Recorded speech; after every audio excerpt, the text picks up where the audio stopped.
سورة يوسف آية كمان كلام.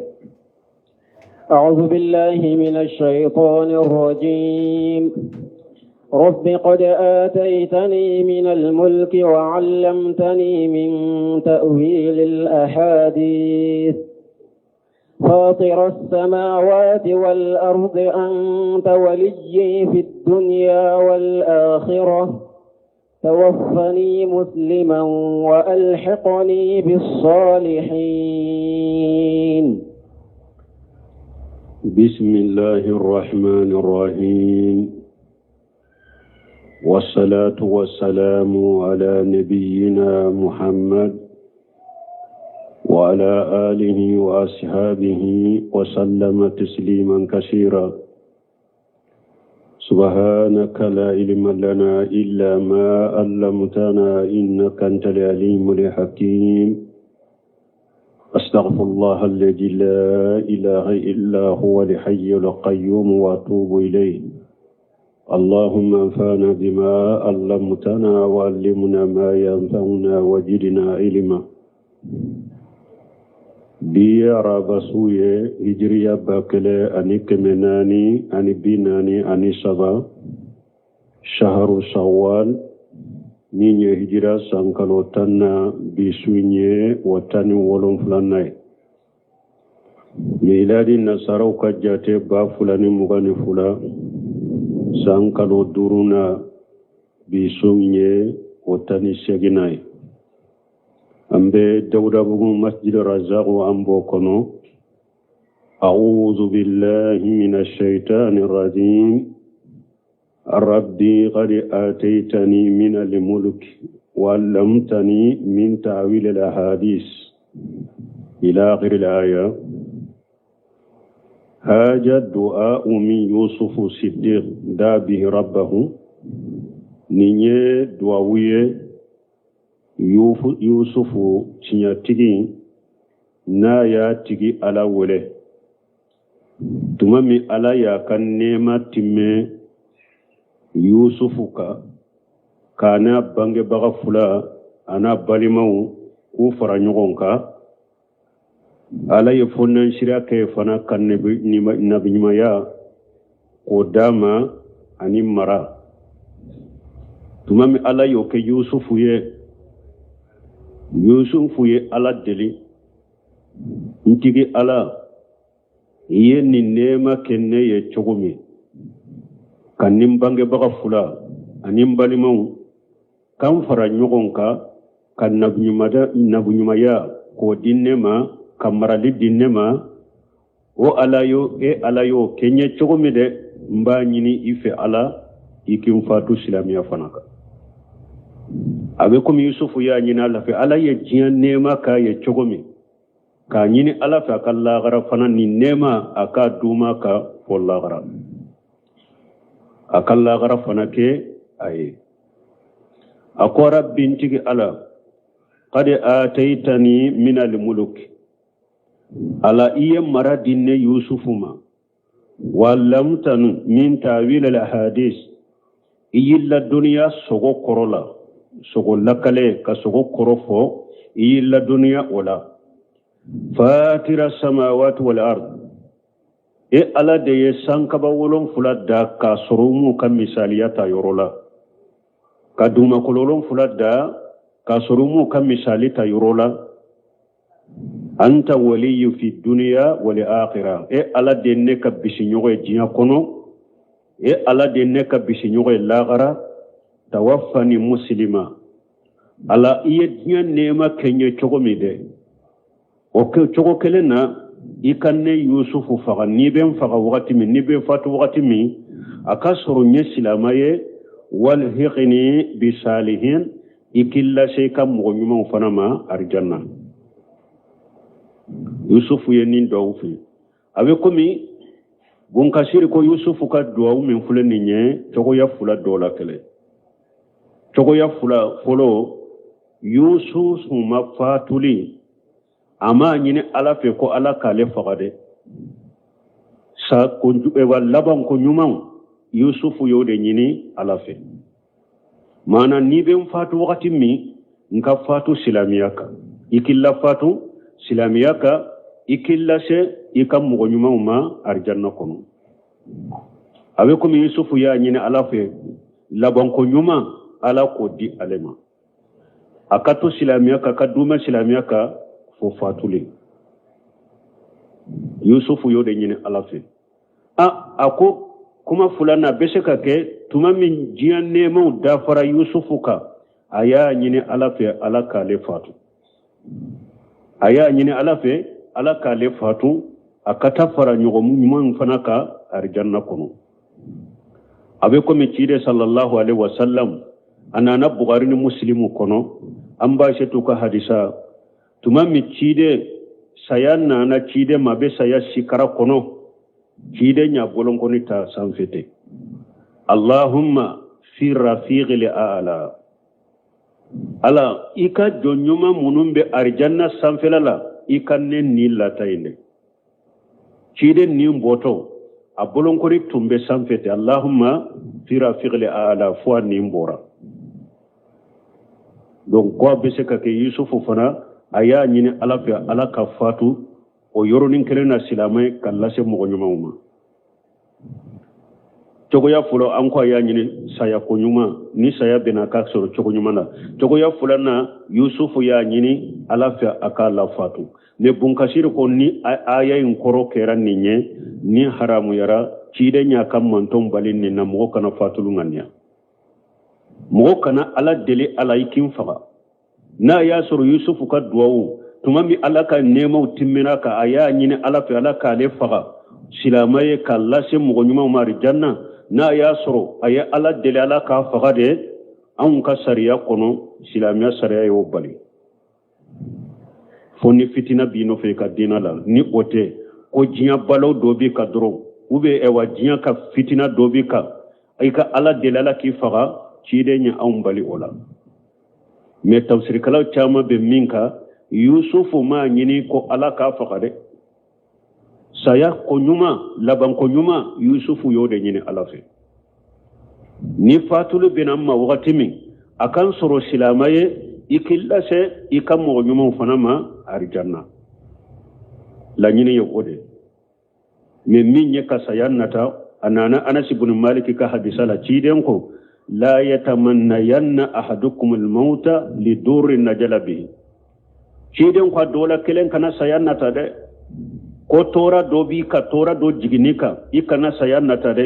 fa in kana wala budda mutamanniya al mauta shiden ko ni tenya sayanna taliko falyaqul kafo allahumma ahyini ma kanat al hayatu khayran li wa tawaffani idza kanat al wafatu khayran li shiden ko le kamantun nam go kana sayanna tade ko tora benka ala hari kanne fa akoy kana kede cirin ko ni mo min tenya foli ko fo chogo dobe afo o chogola ntigi ala ninne ka hera be nyana mali de la ika nyana maya ninka hera be saya de la ikilla fatu ni tenya foli ko cirin ko ka fo nin chogola anana bukhari muslim la tuguni cirin ko la yatamanna yanna ahadukum al maut li durri najala bihi adola kirin kana sayannata ko tora yi sorode in kana muhsina fayajdadu parce que hada maden fule ni si jan soro jinya kono na ya soro yem mo nyuma de si jan ni ba soro jinya kono abe do farai ka nyuma de kakata wa in kana mushi'a fala allahu yastatib ni mo mi ni si jan soro jinya kono fana na ya soro ye ko jugu kala de lan ko jugu kala de adola ni si jan dirima ala na tubu no yaye ila banna tubi kata alama walakin ciden ko li yaqulu allahumma ahyini ni tenya foli ko ikafo ala nenya namaya ma kanat al hayatu ghayran li ni nyanamaya de nema heraye ikalla nyanamaya wa tawaffani ija kanat al wafatu ghayran li ikilla fatu fana ni fatu de ma heraye wa haja fima ija kana durru qasbihi bunkasiri konni hadisa fana manay munye koy kana sayannata ko tora jiginika tora min kire ni eyere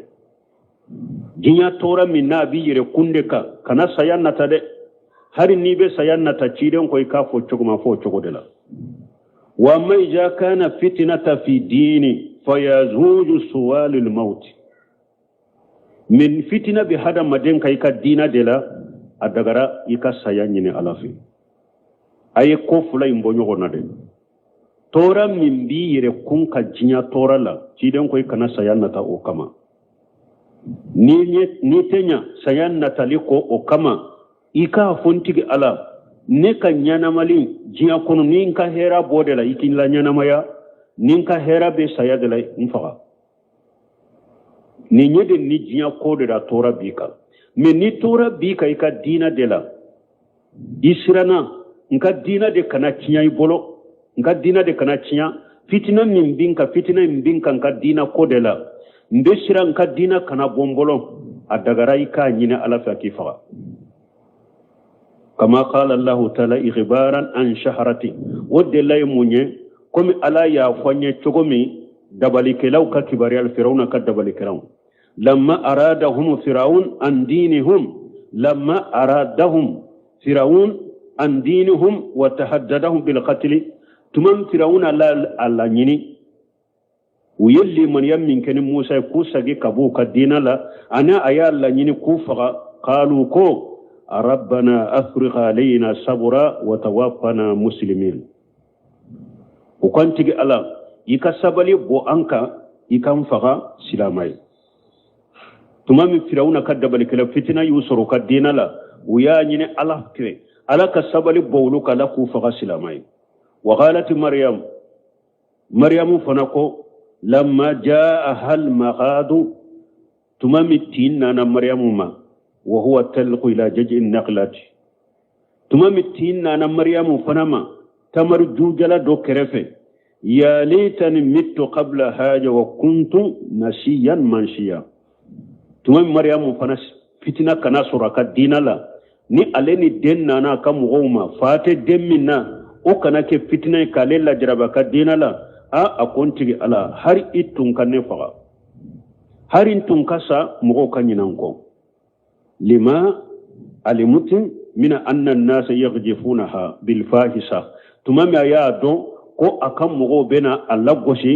كغلون دالا كافو أيدين سرو كسرو جيتابولو لأنها لم تكون جات جوزي بس مريم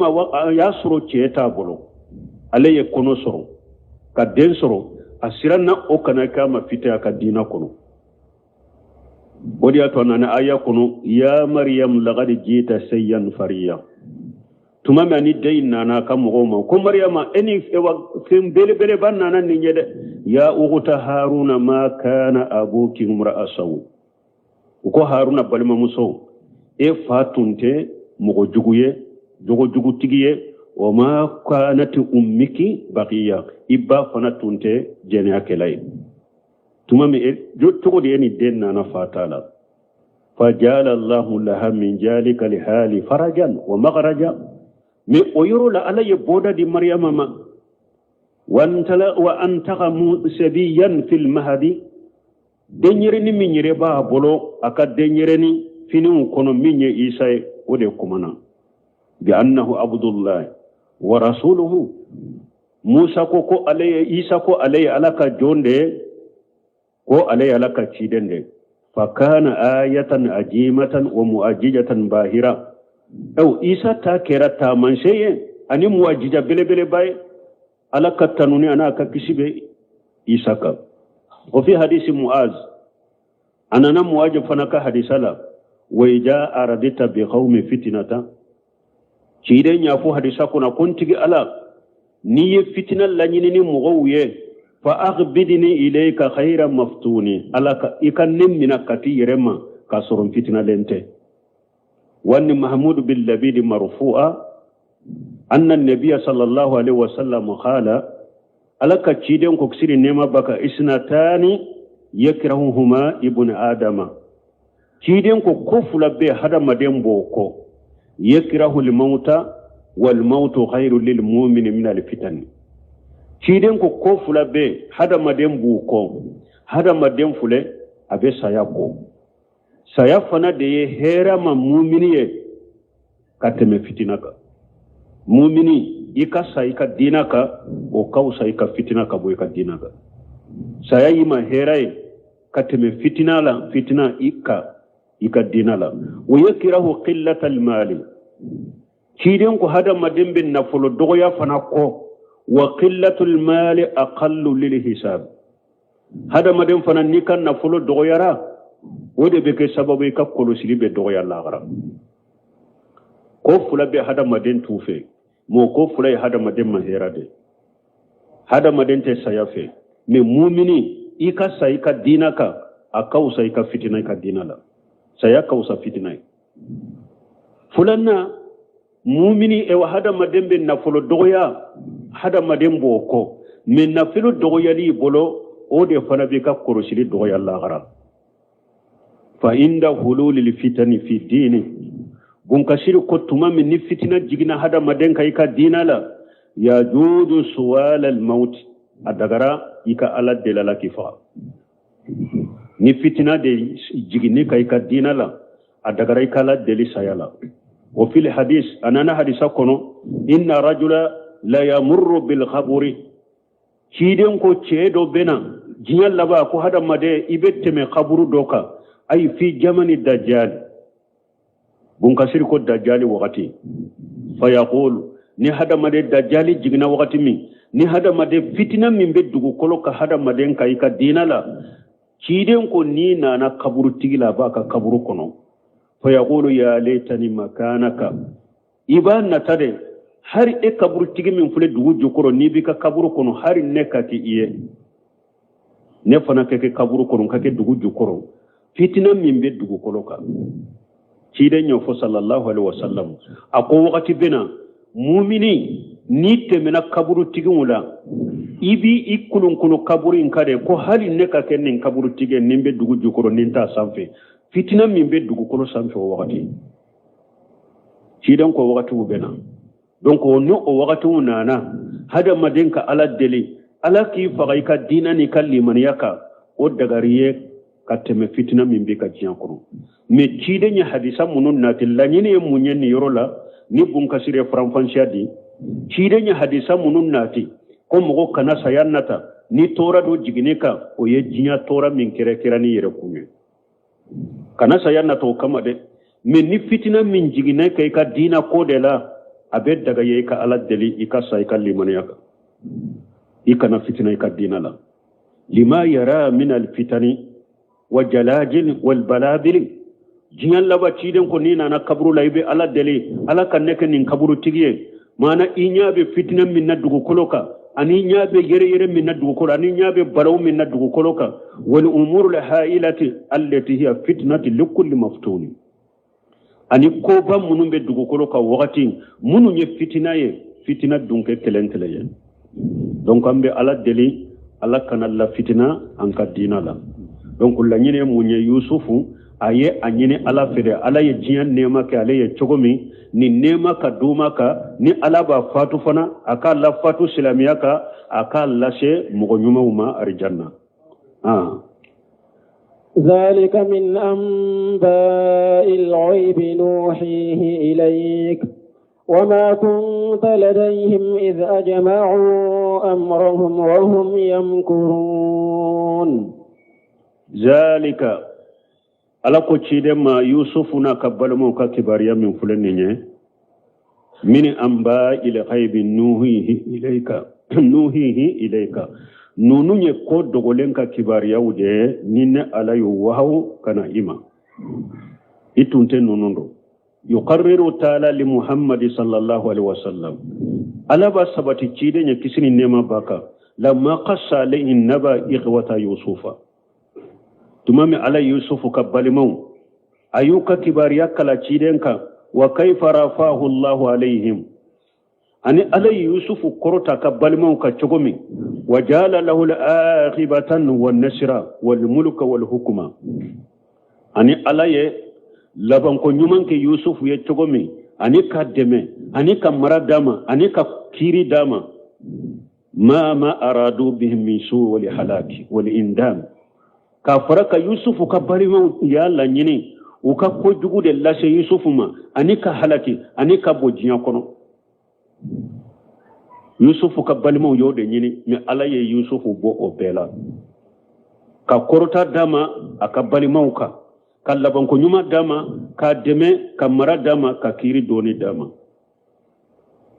ani nunu na ɲɔgɔnna tuma min ala ye nunu fɔ nin kibariya minnu tɛmɛna a y'o fɔ ciden ye a ko nuhihi ilayka nin kibariya minnu filɛ nin ye n'u tɛmɛna muhamadu ne ala de y'o wahaw kana i ma wa nu'allimuka bihi ya muhammadu ne ala de y'o wahaw ma pour k'i la dɔnniya ni u ye jateminɛ min b'u la wajulu min b'u la liman khalafaka nunu fo kun ye mun ye yusufu n'a ka balimaw kisa minnu filɛ nin ye ani kisa bɛɛ fɔ kuranna kɔnɔ a laɲini ye mun ye ciden ka manto k'a ka ma wajulu ye ani taasi lima fihi min al-ibrati laka wa li'tiaji liman khalafaka yusufu n'a ka balimaw ka kibariya minnu filɛ nin ye ciden jateminɛ bɛ nunu na e yɛrɛ ye ani wajulu bɛ nunu na mɔgɔw ye mɔgɔ minnu b'i sɔsɔ ala y'a yira la yusufu dɛmɛna cogo min a ka balimaw y'a laɲini k'a halaki u y'a laɲini k'a bɔ diɲɛ kɔnɔ u y'a laɲini ka kojugu las'a ma mais ala y'a kisi ka labanko ɲuman d'a ma n'o kibariya fɔra ciden fana ye bon ciden fana bɛ jateminɛ minɛ ni nin ye jan ka ne fana ka mɔgɔw b'a kɛ ka kojugu minnu k'i la o b'a kɛ kojugu ani kuma jugu ni kojugu minnu kɛ la ja ala ye yusufu dɛmɛ cogo min ni ne fana sabarila ala bɛ fana dɛmɛ ka mɔgɔw kan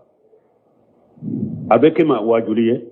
a bɛ kɛ i ka mɔgɔw fana ma a bɛ kɛ ma tasimina a bɛ k'i mɔgɔw fana ma wajuli ye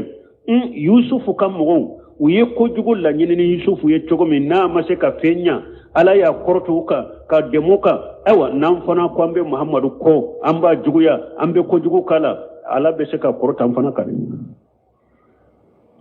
ala bɛ se ka muhamadu fana dɛmɛ anw fana kan ka kɔrɔta an fana kan komi a ye yusufu kɔrɔta ka mɔgɔw kan cogo min dɛ laɲini ye nin de a na kɛ e ma jateminɛ ye minnu ye e fana sɔsɔ a na kɛ olu fana ma wajulu ye wa ma kunta ladayhim ala ko cide e tun t'u cɛ la koyi iji ajma'u amrahum tuma mu y'aw ka kow fara ɲɔgɔn kan ko yusufu ka mina fa la u ka taa fili kolo in kɔnɔ u tun bɛ ninnu kɛ cogo min k'i ka kow fara ɲɔgɔn kan k'u kɛ yusufu la e tun tɛ koyi wa hum yamkuruna tuma mu tun b'u ka kow fara ɲɔgɔn kan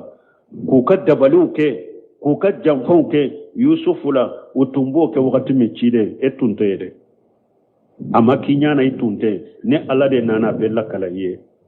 a na kɛ e ma jateminɛ minnu y'i sɔsɔ a na kɛ olu fana ma wajulu ye وما أكثر الناس ولو حرصت بمؤمنين وما أكثر الناس ألكم مغفان شاما مكة ولو حرصت بمؤمنين شيدي مغفان شاما مغفان تمؤمنيا هرني إيري كورتولا كاكانو مغفان لمنيا دي مغفان تلمنيا وما أكثر الناس ولو حرصت بمؤمنين نمبكم من ألاكو آية وركونو وإن تطيع أكثر من في الأرض يدلوك عن سبيل الله آية وركونو سورة الأنعام كونو ألاكو تشيدي دوغو كلو مغو چامان حكلنا من بولا أني تا ايوه وبي تابولو منونكا ني تغرا اوكو وبي فيلي كبالا كشرام ني تغرا مغو چامان كو دوغو كلو كا وبي فيلي كبالا كشرام دي آية وركونو ألاكو إن في ذلك لآيات وما كان أكثر مؤمنين سورة الشعراء كونو ألاكو تامان سبين نونو نمني مو تامان تمؤمنين donc nin fana y'a yira na dugukolo ka tiɲa ani tiɲa tugu ye jɔnw ye mɔgɔw kana o différence de o misaliya ta jama la k'a fɔ jama ye nin de fɔ jama bɛ nin de kan tiɲa tɛ ta o la dɛ tiɲa bɛ ta delila de la mɔgɔ minnu bɛ delila ka kuranna ni sunna la fahamu salafu salih jamana kɔnɔ ni mɔgɔ kelen de b'o kan wa mɔgɔ fila de b'o kan wa mɔgɔ 10 de b'o kan wa olu de ye tiɲa tigiw ye mais k'a fɔ jama b'a kɛ ka nin de fɔ jama bɛ nin côté de la nin yɔrɔ de ka jama ka ca tiɲa tɛ ta o la dɛ kuranna kɔnɔ yɛrɛ a ka ca ala fɛ ni ala ye jama fɔ yɔrɔ yɔrɔ a b'a lagosili de tugu a la kuranna kɔnɔ ka caya jama fora yoro la gosili de be tugala donc cinya teta ko jama be ninde la ube jama be yel cinye be ta delila de la wodi ato ya ala ko ma aksarun nas walau harasta bi mu'minina akom mo chamante muke mu'mini har ni e yakanu e kortola ko be kake mu'mini ni kortola mo chaman kake mu'mini mo chamante limana yako bada jiya kono ibe mo fitinu de soro limana yaka iba to be soro filibantia de ka jama min be limana ni alay wakati be jama kulu fitinu de do ala ko ni tugura dugu kolo mo chaman ko ubi fili kabo ala kasirama donc mo kan nim fam wodi yato ewa minye imam na awjay ako alayka bi asari man qad salafa wa in arafaka an-nas wa iyyaka wa ra'i rijal wa in jagharafuha bil qawli akom bima mo nyuma munun temina yinye sheybaw tabinaw akom min sabatira ulu bolon ode no mina ikatugo ko hari ni be banayla imam nala awzai ode fore alayka bi ashari man qad salafa wa narafadaka an-nas akom bima mo munun temina inye mo nyuma munun temina inye ulude nomina min sabatira ulu bolon ode mina ikatugo ko hari ni be banila wa iyyaka wa ra'i rijal akom bima mo ka hakilina wiye ko toye wa in jagharafuha bil qawl har nu ya masrin ko ye chogo arabu kan fori chogo ka kodo masiri chogo ni delata la qur'ana ni sunna yere korosama uyofo ko chenyi chogo uyofo ko nye chogo ko ni delata la qur'ana ni sunna delata la kabo salafu bolo o ko masina masiri la chogo ni kuma uye chogo yere korosama donc hada made jinya kono delila teta jamala delila beta ewa kinya teta jamala de kinya beta delila de la qur'ana ni sunna ala fahmu salafu salih ala fule ko de foya ako har ni cide nyere ya kanu de akortolare ka kanu mugo chaman kalli man ya jiya kono ako jiya mugo chaman telli man de bada fitinu de be kinya ka chama imbe galonde ka وما تسألهم عليه من أجر إن هو إلا ذكر للعالمين وما تسألهم عليه من أجر على كتيدما إفلي كان نتيدنا من لاسيكا مغوما إما سرانينو في كوي نتوني سرانينو في ده نو بنا إتاما جلغي بكيكا أولا مغو بافا أيه سرانينو في ده shefana tu yede wodi ya to masu watama me masara nyini fe in huwa illa dhikru lil alamin nin qur'ana te foye fo hakili jigi damfe unye ni damfe umbe miri nae kakanda nae nu be kishi nae jiya ani lawra nin qur'ana hakili jigi de damfe unye ni mo min tasira nin qur'ana imirana nae ikandara nae ibe kisi na ye jiya ani lagrabe donc qur'ana ye wode na ya soro etu ni kam mo nyini ka sarala de sarai u desara ode koro ube sarai de setu ye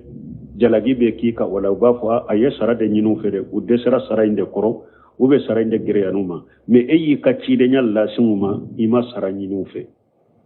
nu banna ola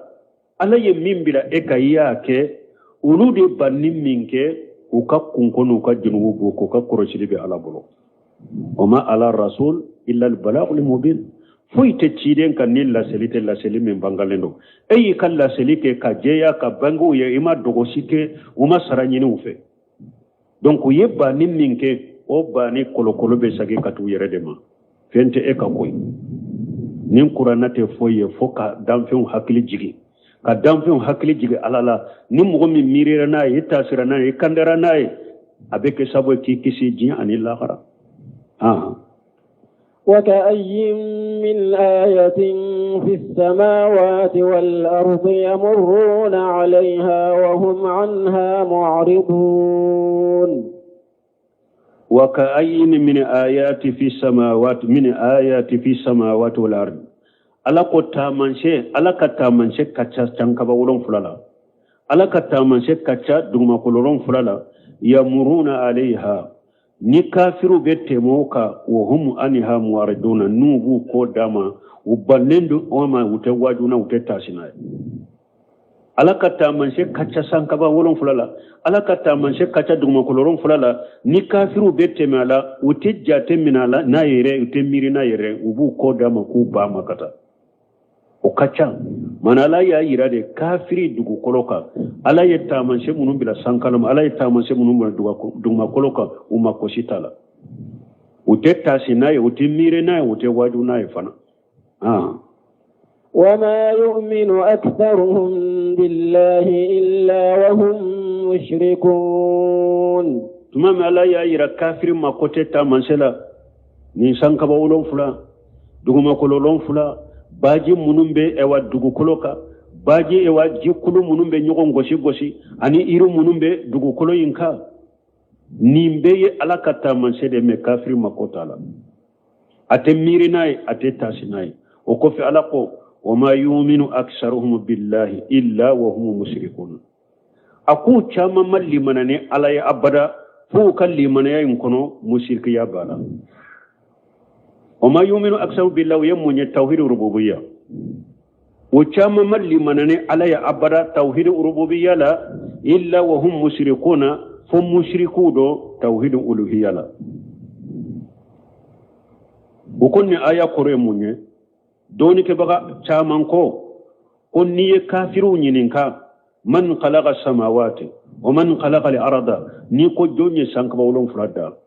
jonye duguma ko lolon fulada wa man khalaqa al-jibala jonye kuluda qalu allah mushriku ba foko ala de nunum bedda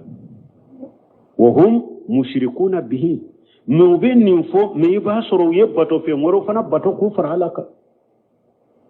mana tauhid rububiyya la واللي منني على التوحيد الربوبية لا والتوحيد الألوهية لا فلان كفيا بوبرو نو يمك كافر ينكا دوني سانكبلون فلا دوبافو على دوني دوغمان كلورون فلا دوبافو على دوني كلو دوبافو على دوني أو يردا وبافو على جنب كو لاتي دوبافو على ني او كوفي وباكي كافي موري فنا باتو كفرالك توحيد الربوبية ومالي منني ويبدا فلان كفيا بوبرو توحيد الألوهية كنو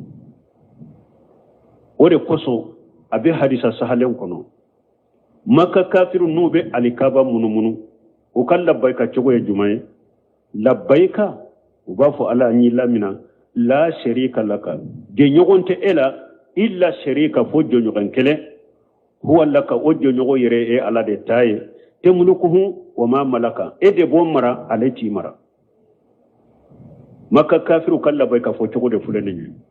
كل لبيك لا شريك لك إلا شريك هو لك تملكه وما ملك كو على جنيغون تيلا فو جنيغون كلا جنيغون من فنبيلا إدي بومرا عليتي إمرا وكا كما فاندو فلي توحيدي بالا وكا كما فاندو فلي فلان كفيا بالا وفيه أيضا أنهم كانوا جاخالوا لبيك لا شريك لك أنا نهدي صلاة تغني مكة كافر تنكرا نقول لبيك لا شريك لك قال رسول الله صلى الله عليه وسلم قد أي حسبوا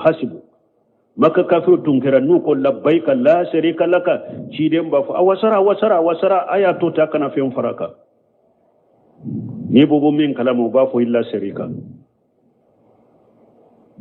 donc wode ya to la ko ni yorola inna shirika la ko ya wode kono inna shirika la julmun ajim lugmana yode fo denye ako fulan ka fo yaye to nyali bele bade wa haja huwa shirkul ajam alladhi ya'budu ma allahi khayruhu aw ninde fulan ka fo ya bele bay mo min ni ebe fe ngore de bato kafara alaka wode ya to nana bukhari muslimu kono Abdullah ibn Mas'ud ko ale ko cide ma ayu jambi ajam ko ale ko cide ma junubu bela junubu juman kaboni junubu be qala anta jala lillahi nidda wa huwa khalaqaka cide ko e kabbato fe ngore bato kafara alaka kasoro ala kelempew de yidda cide ko ode kabbo junubu be jinya kono junubi mun kabbo kateme junubu be ka we fulan ka fo yade تونيالي من كبو تونيالي بيكا ويفلان كفيادي وقيل في قوله وما يؤمن أكثرهم بالله إلا وهم مشركون do konni ayat tawsiri ko ala kambe munafiqu de ma ko munafiqu ko malli manani alai abada fo fulan ka foya bubolo do ko ayat tawsiri zalika al munafiqu ya'malu ija amila iriya an-nas konni nye munafiqi de na ye barake ka yere jira mugola wa huwa mushriku bi amalihi zalika aye yere jira ke bara minna ko aye fulana fara alaka o barala وفنا على أن آيكم إن المنافقين يخادعون الله وهو خادعهم وإذا قاموا إلى صلاة قاموا كسالى يراءون الناس ولا يذكرون الله إلا قليلا منافقون فنا يرجرا على يفكرنكم أقول ولي لك تسلما وفريق فغلين دبي سلي وو يرجرا مغولا وتي على قسم شيكي فني على قسم فتني وسمى شرك آخر خفي أو فلان كفيا وربي وبا فوما كف فلان كفيا فتني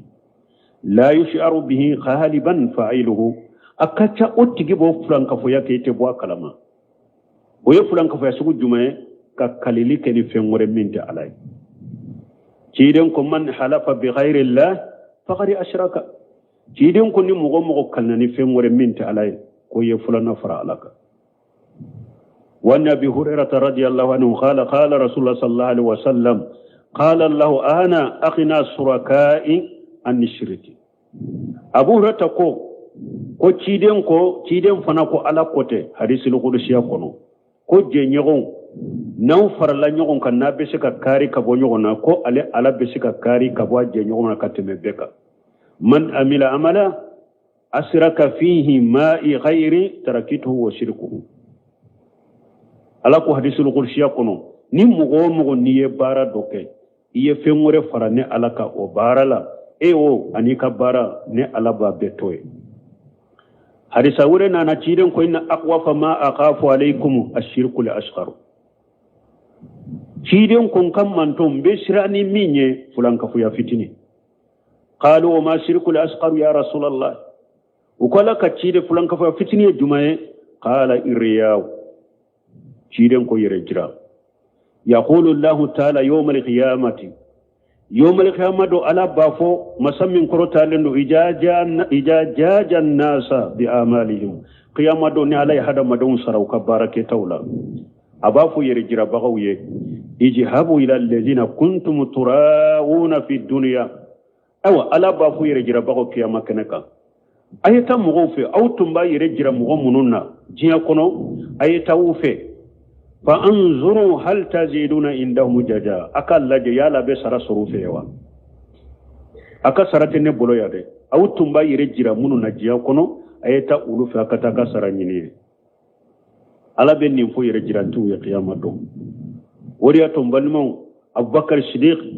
yire jira saranye kama ye ci ayeti de aya nyinin ka ko ci den ka do fo ale na bedda aka do yin fo ci don ka abubakar ma qul afo اللهم فاتر السماوات والارض يكافو مسمي سانك بولون فلادا امو مثاليات يرولا كدوما كلون فلادا امو مثاليات يرولا عالم الغيب والشهاده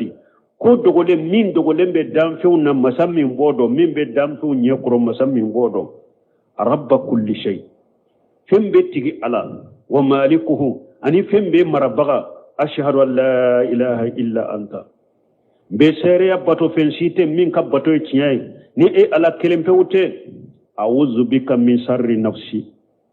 ala mbitanga nyini ikinkisi kabonyire kuntoroma o min sharri shaytan ani shaytane toro wa shirkihi anaka fulan kafuya kana fulana fara alaka chokuya bela donc mbalmani aya fana la nyini ala ko mo chama mbe umake mumuni abada ko fulan kafuya bubolo aw nin fulan kafuya min fulani nye abe fulan kafuya kuma bata chaman de be tauhid rububiyya ni yun yininka uba ko ala de sanka bawlon fulada ala de duma kolon fulada ala de yanyiredda ala de bangarje ala de bankenya me ba soro kaburu tigube kaburu kuna be kantigili kai ni make mu'mini abara akalli man yakuno fulan kafuya baburo do ka fulan kafuya bulla bo parce que fulan kafuya doni ke bawu ya tila katila te roma saba fulan kafuya kumba babe caman be tawhid rububiyya bu bolo me tawhid uluhiyya fulan ka fuya kumba babu bolo min bulla bo silamiya ko do fana be tawhid kono la tawhid bu bolo me fulan ka fuya fitine bu bolo do fana be tawhid bu bolo me fulan ka fuya dogole bu bolo iba soro be kalene alay u be kalene fengore minte alay nu nye fulan ka fuya dogole wu donc ne ya yira na hadamaden chama ala de ya fo mugo chaman de be amalli mana ni ala ya abada fo akalli mana en konon na fulan ka fuya baburo janko jiyan laba imbe choko me on ka jamana ufle ni koy ka tawhidi tigi yere silamaw yere ni koy ka silamaw jo munu yere ye tawhidi tigi yere ye haqiqa keme de ni ye mugo fula soro ye do soro keme ni ye mugo fula soro ko tawhidi tigi yere haqiqa keme ni ye mugo fula soro ye do soro chama ni alaka aya min fulani ye chama be ninde kono o malli manani ala ya abada mugo chama malli manani ala bada fu kalli man ya kono na fulan ka fu ya bubolo ni ta fote min chela iba soro seben dirolembe dola iba soro baga be dola iba soro dobete dingne so iba soro dobeta iri do barika nyini iba soro dobeta jinye do beta kantigili ke iba soro dobe wa sego do dagita iba soro doba ke ka sujudu bi sego doye iba soro doba ke ka kunsuli sego du baba doye iba soro dobe abeta wori bila kaburu doka iba soro dobe abeta kaburu tigi do wole ko denta le boloko bana bale la ka furate o ma yuminu aksarum billahi illa wa hum mushrikun mo chama malli manay alay abada fofulan ka foya babolo min tate tafoye o taye sebenye o ta do taye bagaye do taye dingne soy do taye iri faralembe alaka do taye kuludo faralembe alaka do taye kana do faralembe alaka do taye koro do faralembe alaka do kan taye bama do faralembe alaka do ta seguni maba do faralembe alaka do ta kaburu tigi do faralembe alaka chamani fulan mushriki de dugu koloka illa marahim rabbi alakan kisi kantanga fulan ka foyama akumba ba adogole yo afitini yo alakan kisha bema أفأمنوا أن تأتيهم عاشية من عذاب الله أو تأتيهم الساعة بغتة وهم لا يشعرون أفأمنوا أن تأتيهم عاشية من عذاب الله ألا قيالا مشركون ولو يحكي سيدي سروا كل لا جابا دوتي كان لا جابا منبو بدا تقوبا أي أفأمن هؤلاء المشركون بالله يالا منهم باكي كفلنا فرا لك ولو يحكي سيدي سروا أن يأتيهم أمر يغشاهم من حيث لا يشعرون yala ulu ya hakiri sigide soro ko ala ka nyamaru kando tenuma nimbu bedda tugu ka sorota kalamawa yala ulu ya ni hakiri sigide soro ko ala ka lajaba do tenuna lajaba mumbu betta ko bedda tugu ko be halaki ka sorota kalama odiya ton ko mushriki hakiri sigite mushriki e jegu koloka koy mushriki atese ka foide ke mimbe nyabolo ale yere gurujale ndo ale yere halakile ndo ala mako site musriki bolo foite musriki no feni halakini tachinyate ala fule kode foya yala mushriku ye hakili sigido sorwa kunne ala ka janga kata do tenuma mimbu be datugo ko be halaki yoro la yoro minu yere hakili tala yere yala yo hakili sigido sorwa ko me jamana kono ya kabako ye munye munum benni mushriki yala suni tilede ulude bafo ku be tawhid mo baga sunu tile munum be fulanka fo yala dugu koloka jamana in kono ulude bafo ku lube sigi ku lube tawhid mo baga ode kabako be nela qur'ana yuroshi ala ma hakli sigidi awma mushriki wala yuflihu shahiru haythu ata kafiri dabali kelala ko ite ganye yuroshi afule ya ala ko mushriku ya la wulu ya hakli sigide sorowa konne alaka halaki do tenuma mungu beddato ku be halaki sinya kele ubu kam mushrika min ya la yenni hakli sigide sorowa o hakli sigitu bolo aya wurela ala ko hunafa lillahi khayra mushrikina bihi ومن يشرك بالله فكانما خر من السماء فتخطفه الطير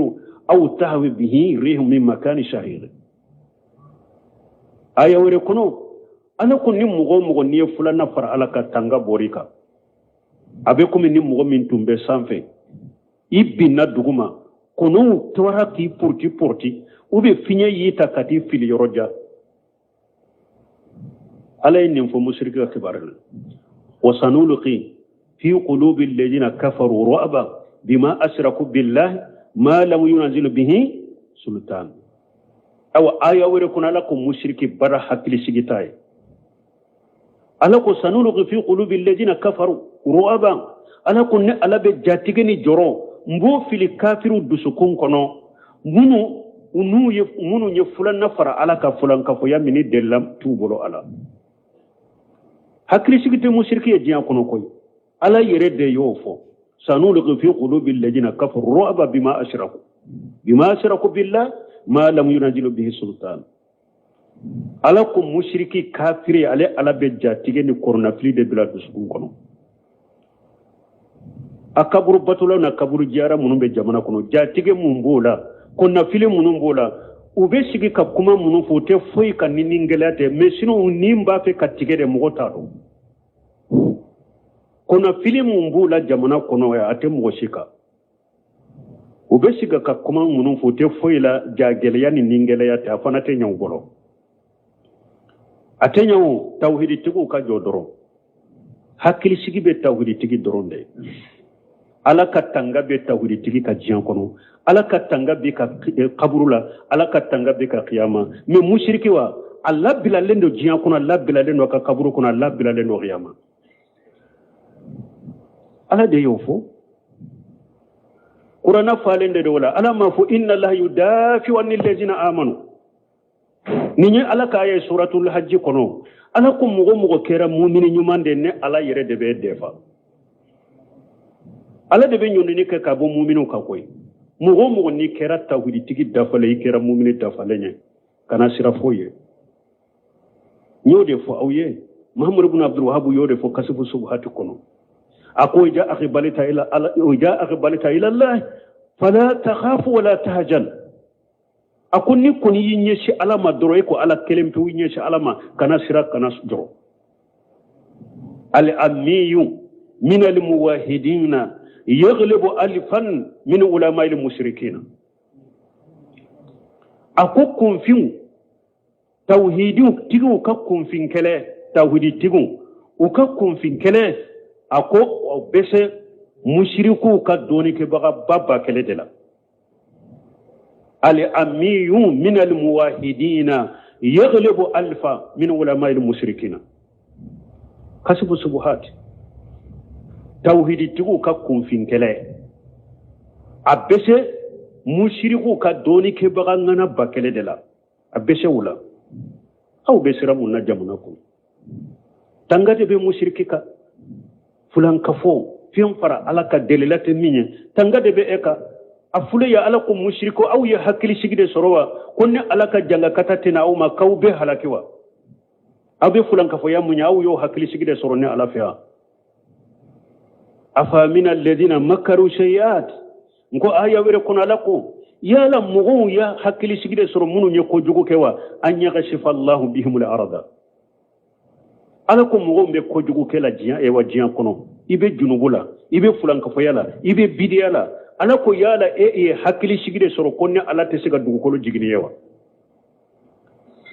أو ياتيهم العذاب من حيث لا يشعرون ubi yala uye hakili sigide soro konne alaka la jabate se kana uma ka boyoro la uyereta mirabe boyoro mewa aw ya hujahum fi takhallubihum wa hum fama hum bimuajijina ubi yala ulu ye hakili sigide soro wa mushrikiun bidiya mugu barajugo kelaw alako yala uye hakili sigide soro kwabe yelema ni takana sagi minke dugu koloka nete se kaw minawa atenne ala dafana aw ya hujahum ala taqawufi ube nawmina au sirale au jorole na bake kasira wakati ma jorole ndo wakati min ne ala bawmina wakati fa inna rabbakum la raufur rahim au tigi ala nema gelen tigi de do nema yurwalen tigi de alai aya were kuna ala ko afa mina ahlul qura ala ko yala dugu mo ya hakli sigide sorowa dugumogo munun be fulan ka foyala an yatihum basuna bayatan wa hum naimuna yala dugumogo ya hakili sigide soro konne alaka janga kata tese kana uma sufela la kuto sinogola wa awa min ahli alqura ubi yala dugumogo munun be fulan ka foyala aw ya hakili sigide soro wa an yatihum basuna duha wa hum yalabuna konne alaka la janga la jabate kana uma wala hawati kasoro tilonkela wa afa min makrallah yala aw ye hakili sigiranne alaka minali de korowa fala yamanu makarallahi illa alqawmul qashiruna mo si hakili te sigala ka minali korofo mo perdile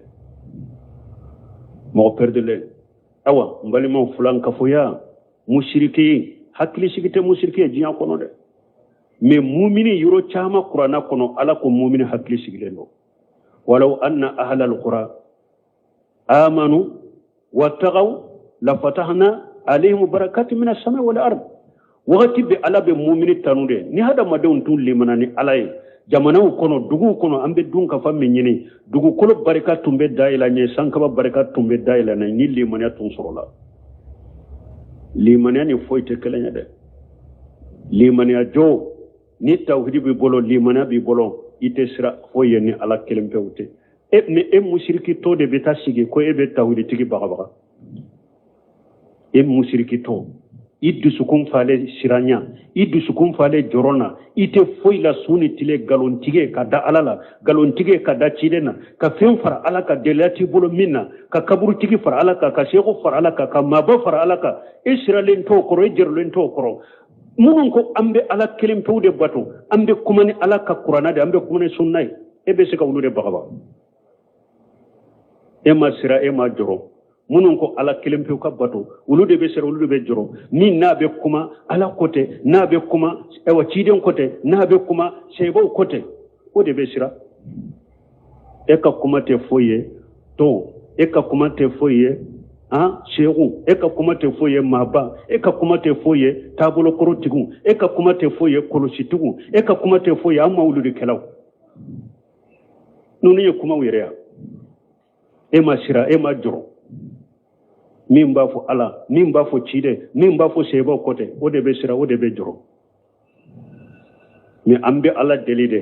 tawhidi tigi ala ka tawhidi haqiqa di ulu yere de ma folo gadda ala la ukadda ala ka kitabula ukadda la ciden ka sunnala sallallahu alaihi wasallam sino mushrikiya balaw fulanka jamana kono de an kana kunwore nyina la de mushrikiya min be jamana kono de do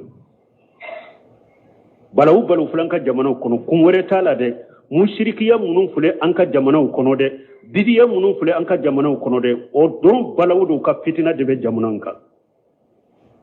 dawa hera fitini min be jamana ka tawhidi tigi fitini munun be jamana kono ciden ka sunna min bake ka bato jamana kono e hera doron de be jamana ka shaykhul islam bun tamiya yode fo ako jiya kono hera be hera fitina be jiya kono ako tawhidi de sababu do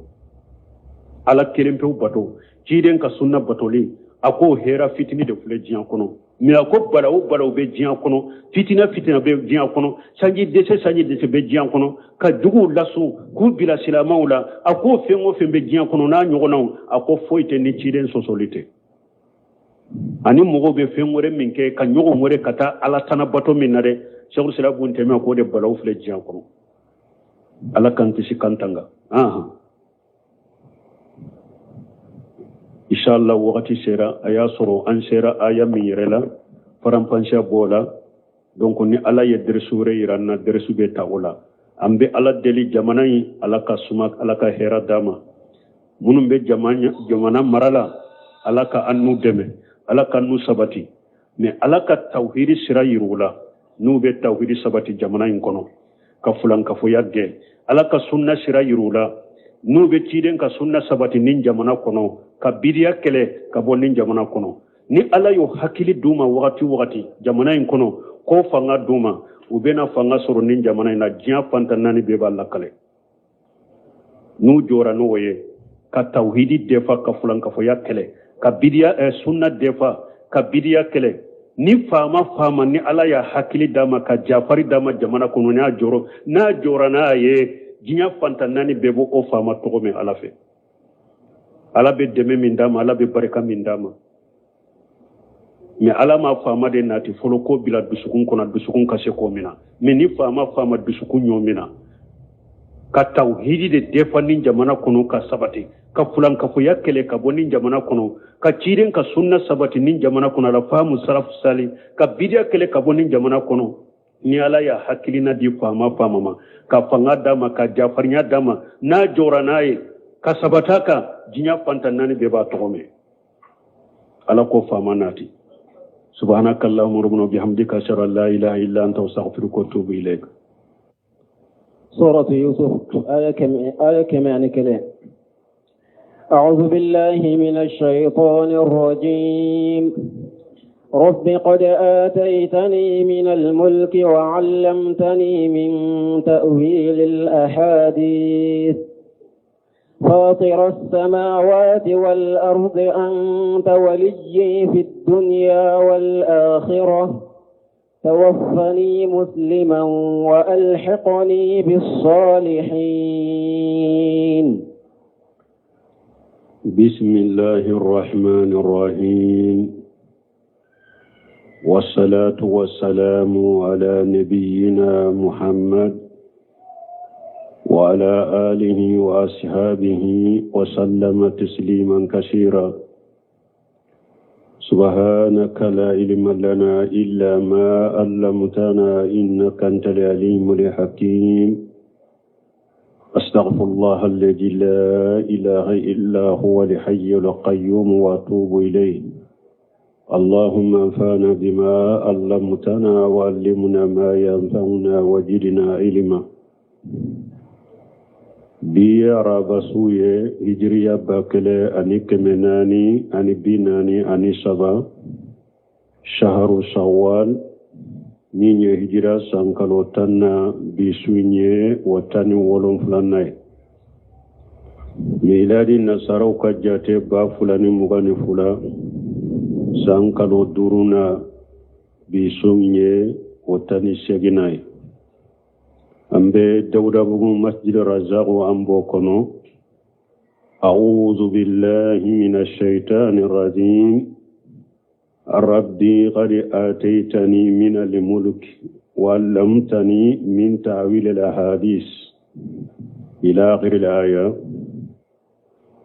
haja du'a min yusuf siddiq da bihi rabbahu ninye du'a wiye yusufu cinya tigi na ya tigi ala wale tuma mi ala ya kan nema timme yusufu kana bange baga fula ana balimaw ku fara ɲɔgɔn ka ala ye fonnan shira ke fana kan nabi ɲumaya ko dama ani mara tuma mi ala yo ke yusufu ye ala deli ntigi ala ye ni nema kenne ye cogomi kan nin bangebaga fula ani balimaw kan fara ɲɔgɔn ka ka nabuɲumaya ko dinne ma ka marali dinne ma o ala yo kenye cogomi de mba ɲini ife ala ikin fatu silamiya fana ka abe komi yusufu ya ɲini ala fe ala ye diɲɛ nema ka ye cogo min ka ɲini ala fe a ka lagara fana ni nema a ka duma ka fo lagara a ka lagara fana ke a ye a ko rabbintigi ala qad ataytani min almuluk ala iye mara dinne yusufu ma wallamtanu min tawil alahadis iyilla duniya sogo korola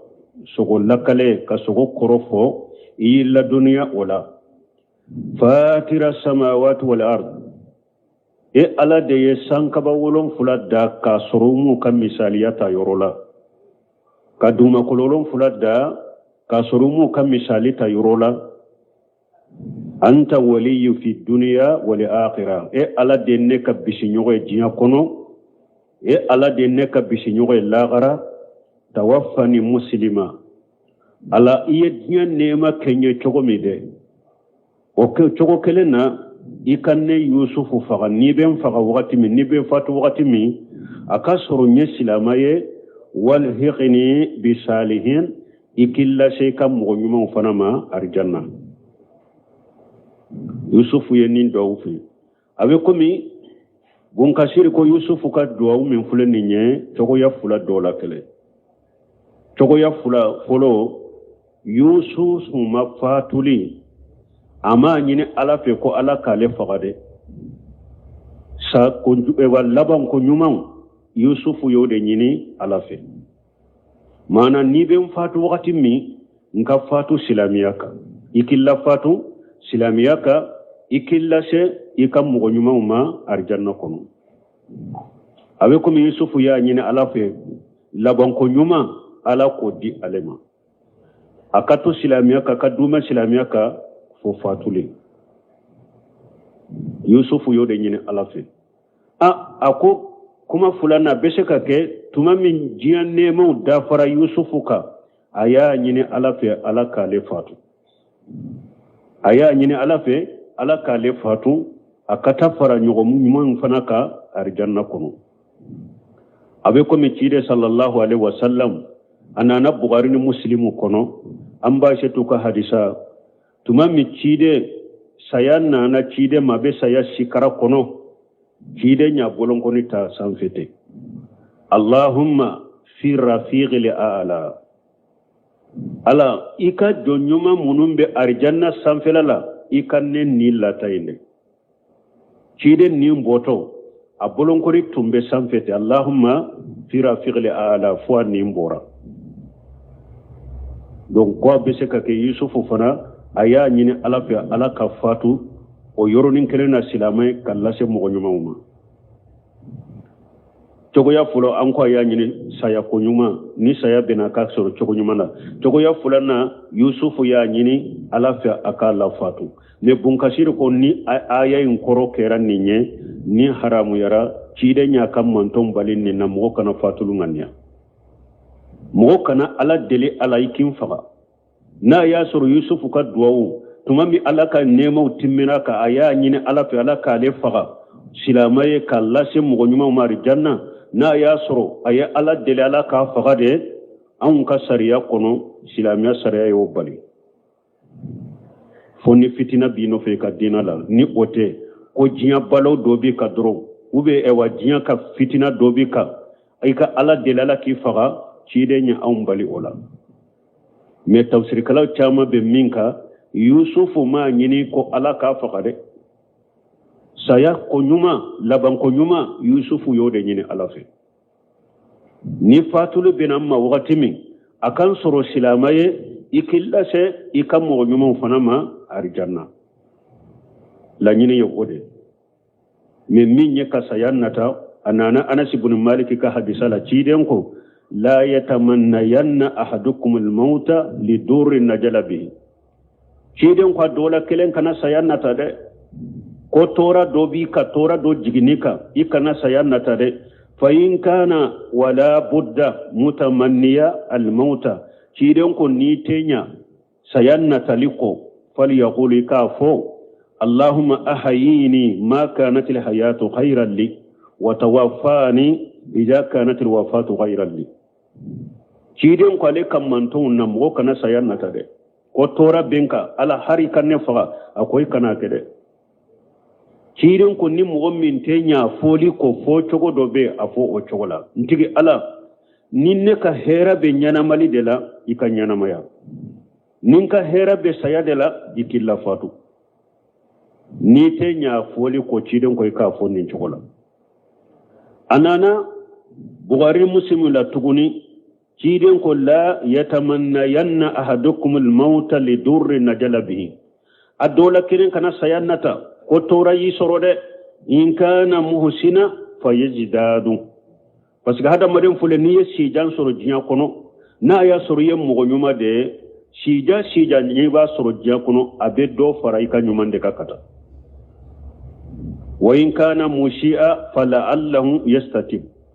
ni mo min ye sijan soro jiya kono fana na ya soro ye kojugu kala de la kojugu kala de adola ni sijan dirima ala na tubu no ye ila